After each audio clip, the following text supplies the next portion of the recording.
Well, to talk more about the response from the international community, I'm joined by Dr. Michael Oren, the former Israeli ambassador to the United States. Our senior international affairs editor, Owen Alterman, is here with me as well. Good evening. Good evening. To you. So your reaction then to those comments by Joe Biden, does he go far enough? He goes as far as he can go. You know, Democrats and Republicans are at loggerheads on every possible issue, and getting further and further apart, except on one issue. One issue which is truly bipartisan in Washington today, and that's isolationism. The Democrats and Republicans actually vie with each other to see which can be more isolationist. And on the extreme fringes of both parties, you have individuals who are actually supporting Putin, saying, "Hey, the United States didn't do everything it could have done. The United States did not undertake to guarantee that Ukraine would never join NATO, never offered to remove missiles from Poland." And they recall back in 1962, President John Kennedy almost went into nuclear war with the Soviet Union when the Soviet Union put missiles in Cuba.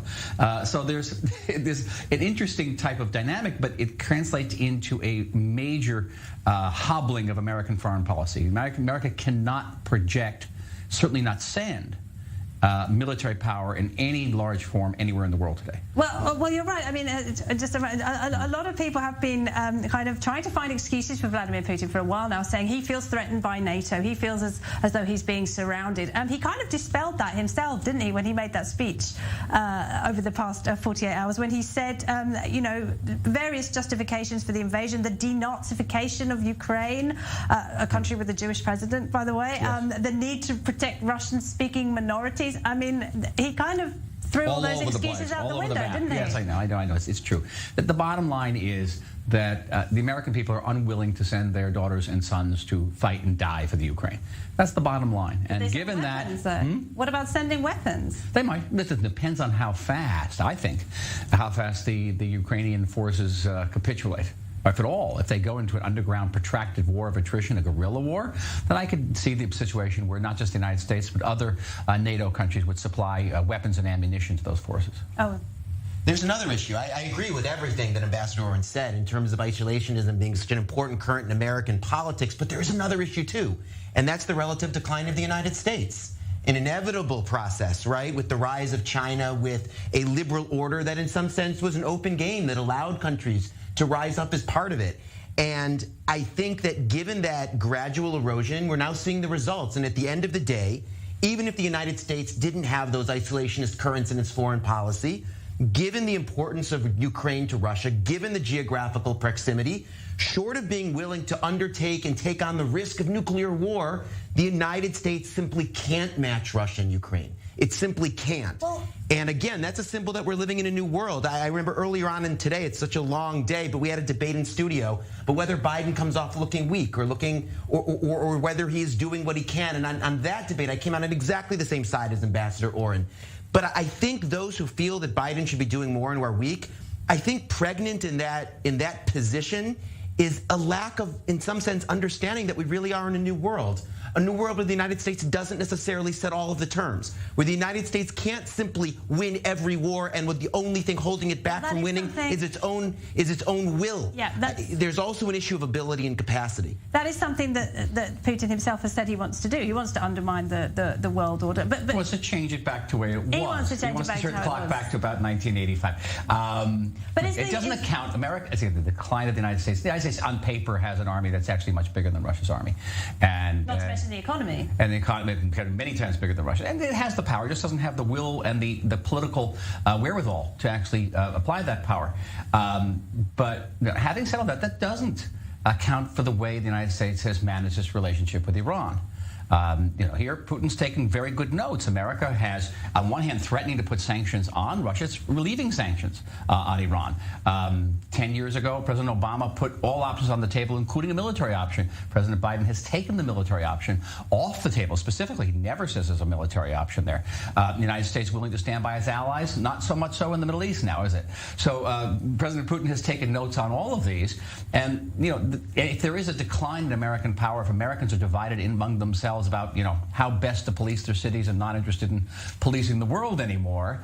The conduct of the United States toward Iran, which leaves many Israelis scratching their heads, and not just Israelis, is saying something very deep, and I think there has been a direct correlation between what's happening in the Ukraine and what happened in the relationship with Tehran, and we have to be very careful, because what begins in Tehran could end up in Taiwan. And what about, absolutely, and what about Afghanistan? Do you think that Vladimir Putin saw the Americans cut and run in Afghanistan? And also, what about the divide between America and its allies in Europe? Is that playing a part as well?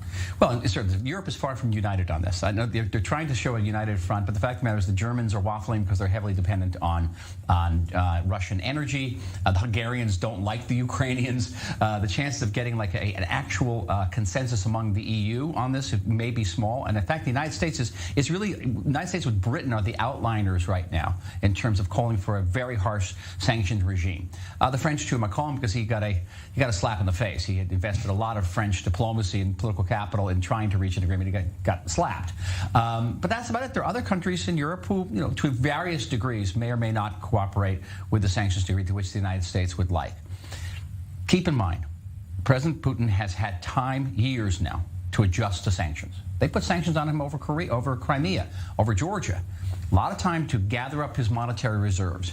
And there's one word which never gets mentioned in almost any analysis I've seen. That word is China.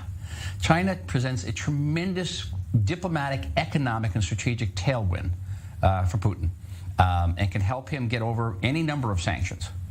Right, just to talk about the reaction from Beijing, because it was somewhat neutral today, wasn't it? I mean, they didn't go ahead and condemn those moves by Vladimir Putin. Right, not to belabor the debate, but that gets to the point not of decline of the United States, but relative decline, and the presence of China and the rise of China and it being a factor in the dynamics here, I think, is very much a part of it. As for the issue of Iran, I mean, what Ambassador Oren is saying is so important. This is going to supply a bevy of talking points to those who oppose the deal emotionally and passionately for years, whether in Israel or in Washington. And in the short term, I think will be, I don't know. From your lips. In the short term, I think it will be decisive. In the medium term to long term, I think we both probably have our doubts. But it's certainly a meaningful event in the short term in that as well. It's interesting to see if they actually announce it this week, and then how they announce it, how they spin it. Now, one way they're going to send it and say, listen, it's a worse deal than the 2015 deal. And let's not forget, but Russia is very much involved in that deal. Isn't that bizarre? I mean, is that all up in the air? They're a partner. In the short term, and one of the talking points they use in justifying the deal is, hey, we have to cooperate with the Russians and the Chinese on this.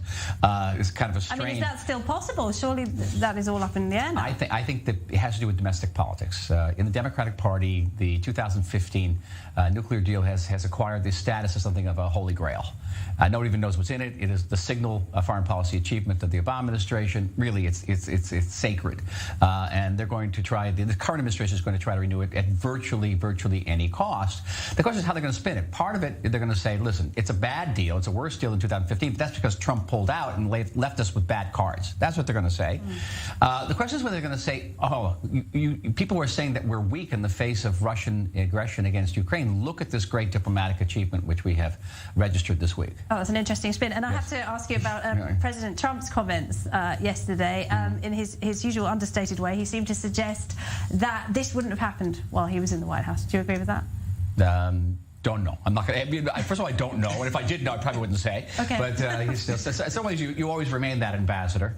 But I think the fact that the United States did withdraw from the way it did from Afghanistan, and you're right, and that of course that had a profound impact. But it was overwhelmingly supported by the American people. Today there was a poll taken that only 26% of Americans think the United States should take a stronger position on the Ukraine. 26%. Only 26% think they should take a stronger position. That's interesting, isn't it? That would have been a different story in the 1980s, I'm sure, wouldn't it? Yes. And I mean, Joe Biden said it himself. There could be some pain for the American consumer if they do go really hard on Russia. Already, oil is up more than $100 a barrel today. I think the U.S. gets between 7 and 10% of its oil from Russia. I mean, that's going to hurt, isn't it?